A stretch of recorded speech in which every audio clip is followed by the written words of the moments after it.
দেখো আজকে নরসিংহ সাউন্ডের মাল খোলা হচ্ছে দশের উপলক্ষে।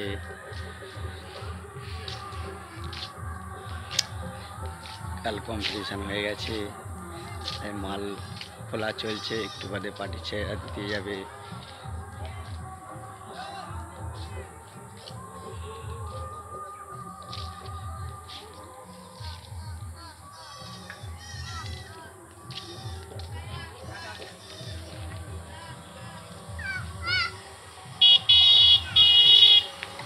যেখানে চুমুন রাখা রয়েছে,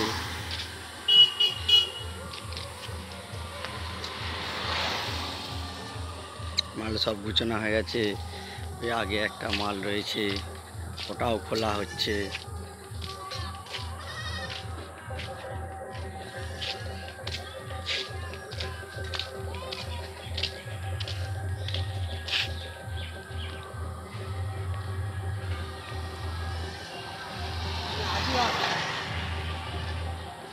দেখুন বন্ধুরা, আগে একটা মাল খোলা হচ্ছে।